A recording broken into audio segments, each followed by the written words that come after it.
रात के 10 बज रहे थे। हर ओर सन्नाटा था, लेकिन रात के इस सन्नाटे में गर्ल्स हॉस्टल से एक लड़की बाहर निकलती है। उसकी सैंडल की खटखट की आवाज से वो सन्नाटा टूटता है। बाहर उसके इंतजार में एक आदमी अपनी बड़ी और लंबी सी कार में बैठा हुआ है। वो उसकी कार के पास जाती है और उसके शीशे पर नॉक करती है। शीशा खुलता है। लड़की अंदर बैठे शख्स से पूछती है, दिवाकर मित्तल? अंदर बैठा आदमी सहमति में अपना सिर हिलाता है। फिर वो लड़की, जिसका नाम शोभा था, वो उसकी गाड़ी में उसकी बगल वाली सीट पर बैठ जाती है।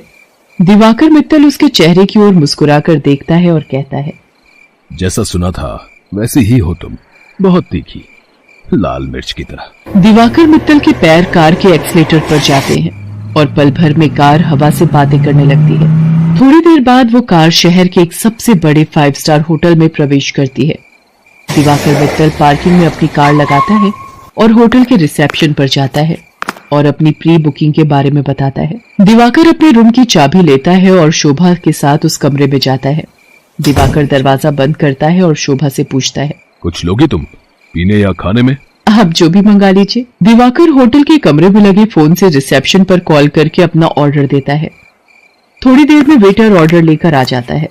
वे दोनों खाने के साथ साथ थोड़ा थोड़ा पीते भी हैं और फिर दिवाकर और शोभा एक दूसरे में खो जाते हैं। सुबह जब शोभा की नींद खुलती है तो दिवाकर वहां नहीं होता है। उसके तकिए के नीचे नोटों की गड्डी रखी होती है। वो गड्डी को उठाती है, फिर होटल के बाहर आती है। बाहर आकर वो एक कैब बुक करती है और उसमें बैठकर गर्ल्स हॉस्टल की ओर निकल जाती है। कैब वाला बीच बीच में उसे घूर कर देखता है तो शोभा को गुस्सा आ जाता है। क्या देख रहे हो? क्या देख रहे हो बार बार पीछे मुड़कर? आगे देखकर गाड़ी चलाओ, नहीं तो अभी तेरी कंपनी में फोन करूंगी, फिर सारा घूरना निकल जाएगा। कैब वाला शोभा की बातों से डर गया। शोभा कैब की खिड़की से बाहर देखती हुई जा रही थी और मन ही मन खुद से बातें कर रही थी। सब कुछ कितना फेक है ना यहाँ, सब कुछ। कौन आदमी कौन सा चेहरा लगाए घूम रहा है, किसी को पता नहीं है। मैं भी तो पिछले कई महीनों से एक नकली चेहरा लगाए घूम रही हूँ। सच कहूं तो घिन आती है मुझे उस चेहरे से, दम घुटता है मेरा। लेकिन अब इस चेहरे के बिना मैं रह भी तो नहीं सकती। ये कहानी है जमालपुर की रहने वाली शोभा की। शोभा शहर के एक हॉस्टल में रहती है और इंजीनियरिंग की पढ़ाई कर रही है। वो 8 महीने पहले ही शहर आई है। शोभा के पिता दीनदयाल उससे बहुत प्यार करते हैं। उसे अब भी याद है जब वो ट्रेन में बैठकर शहर आ रही थी तो। क्या बाबा, आप इस तरह बच्चों की तरह रोएंगे तो मैं शहर कैसे जाऊंगी? क्या कहूँ शोभा, 5 बरस की थी तू जब तेरी अम्मा तुझे गोद में डालकर हमेशा के लिए हम सबको छोड़कर चली गई। तब से तुझे ही देखकर जिया है। जानती हूँ बाबा।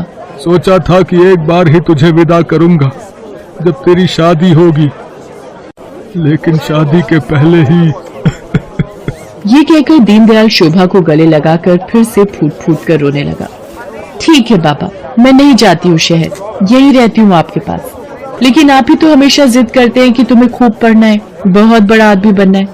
अब आगे की पढ़ाई गांव में तो नहीं हो सकती, तभी तो मैं शहर जा रही हूँ। ठीक है, मैं ट्रेन से उतर जाती हूँ। उसी समय ट्रेन की सीटी बजी। दीनदयाल जल्दी से ट्रेन से उतरा। ट्रेन ने कुछ ही देर में रफ्तार पकड़ ली। शोभा ट्रेन से आगे निकलती गई और दीनदयाल पीछे छूटता गया। शहर में शोभा गर्ल्स हॉस्टल में रहने लगी और अपनी पढ़ाई करने लगी। उसकी रूम पार्टनर थी रेखा। रेखा का बैकग्राउंड भी शोभा की तरह ही था। उसके पिता नहीं थे। उसकी माँ दूसरों के खेतों में काम करती थी। बहुत कठिनाई से गुजर बसर होता था। एक दिन की बात है, शोभा कमरे की सफाई कर रही थी तो उसे रेखा के तकिए के नीचे से नोटों की गड्डी मिली। इतने सारे पैसे, ये यहाँ कैसे आए? रेखा उस समय नहा रही थी। जब वो नहाकर बाहर आई तो शोभा ने उससे पैसों के बारे में पूछा, लेकिन रेखा ने उसकी बात का सही सही कोई जवाब नहीं दिया। आश्चर्य तो हुआ क्योंकि वे दोनों अच्छे दोस्त थे। कुछ बात तो है जो रेखा मुझसे छिपा रही है, लेकिन क्या?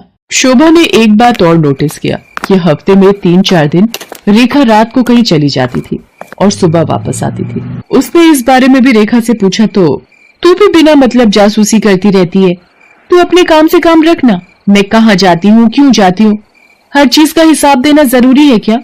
ये जरूरी तो नहीं, लेकिन कल को हॉस्टल की वार्डन को पता लग गया कि तुम रात रात भर बाहर रहती हो तो क्या होगा? तुझे पता है ना वो कितनी स्ट्रिक्ट है।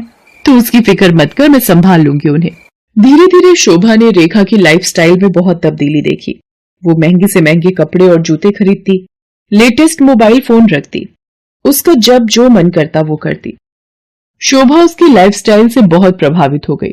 शोभा ने बचपन से अब तक गरीबी ही देखी थी, इसलिए उसका भी मन करता कि वो भी नए कपड़े खरीदे, महंगे मोबाइल रखे, उसका जो मन करे वो कर सके। रेखा देख, मैं तुझसे ये नहीं पूछने वाली कि तू ऐसी रईसों वाली लाइफस्टाइल कैसे जीती है, लेकिन मैं भी तेरी तरह जीना चाहती हूँ। मैं तंग आ गई हूँ एक एक पैसे के लिए तरसते हुए। पहले तो रेखा टाल मटोल करती रही, लेकिन फिर उसने सच्चाई बता दी कि वो एक कॉल गर्ल का काम करती है। उसकी बातों को सुनकर शोभा शॉक्ड रह गई और उसने कहा कि अगर ये बात वार्डन को पता लग गई तो बड़ी भोली है रे शोभा। हॉस्टल की वार्डन को सब पता है, वही तो हमें दबाव डालकर भेजती है लोगों के पास। वार्डन की सारी सच्चाई जानकर शोभा एक बार फिर से चौंक गई। रेखा ने उसे ये भी बताया कि हॉस्टल की कुछ और लड़कियां ये काम करती हैं। शोभा को ये सब सुनकर अजीब तो लगा, लेकिन बेहतर लाइफस्टाइल के चक्कर में वो अपने सम्मान का सौदा करने के लिए तैयार हो। मैं इस गंदे दलदल में फंस गई हूँ। हालांकि इस दलदल ने मुझे बहुत सारी वो चीजें दी जिसके लिए मैं तरसती थी, लेकिन मैंने अपनी मासूमियत खो दी है, मैंने अपनी शांति खो दी है, मैंने अपनी पवित्रता खो दी है। बाबा को कितनी उम्मीद थी मुझसे, और मैं क्या करने लगी मैं। शोभा की आंखें भीग गई थी। वो अब ये काम नहीं करना चाहती थी, लेकिन हॉस्टल की वार्डन उस पर बार बार दबाव डाल रही थी। देख शोभा, जल में रहकर मगर से बैर मत कर, और हाँ, ये सती सावित्री बनने का नाटक छोड़ और जो बोलती हूँ वो कर। शोभा ने वार्डन को फिर से इनकार कर दिया। गुस्से में वार्डन ने उससे कहा, देख शोभा, तेरा इनकार तेरे भविष्य के सारे रास्ते बंद कर देगा। मेरी एक शिकायत पर कॉलेज से भी तुझे निकाल दिया जाएगा, और तुझे मैं इतना बदनाम करवा दूंगी कि इस शहर तो क्या, तू कहीं भी किसी को मुंह दिखाने के लायक नहीं रहेगी। शोभा उस रात हॉस्टल से निकली तो जरूर, लेकिन उसने कुछ तय कर लिया था। वो हॉस्टल से निकलकर सीधा पुलिस स्टेशन पहुंची और इंस्पेक्टर नाज़नीन को हॉस्टल और वार्डन की सारी सच्चाई बता दी। शोभा की बात सुनकर नाज़नीन शॉक्ड रह गई। शर्म आ रही है मुझे तुम पर और उन सभी लड़कियों पर जो अच्छी लाइफस्टाइल के चक्कर में शॉर्टकट अपनाती हैं और अपने सम्मान का सौदा करती हैं, और तुम जैसे मासूम लोगों का फायदा तुम्हारी वार्डन जैसे लोग उठाते हैं। मुझसे बहुत बड़ी गलती हो गई इंस्पेक्टर नाज़नीन। मुझे खुशी है कि तुम्हें अपनी गलती का एहसास तो हुआ, लेकिन ये गलती कोई और ना करे और तुम्हारी वार्डन किसी और का फायदा ना उठाए। इसके लिए इस पूरे रैकेट को तोड़ना पड़ेगा।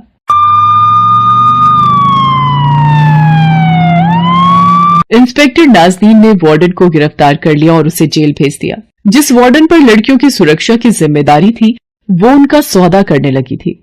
इस बात को सुनकर पूरा शहर सन रह गया। आज शोभा इंजीनियरिंग के लास्ट ईयर में है और वो बहुत ही मेहनत से अपनी पढ़ाई कर रही है। आखिर उसे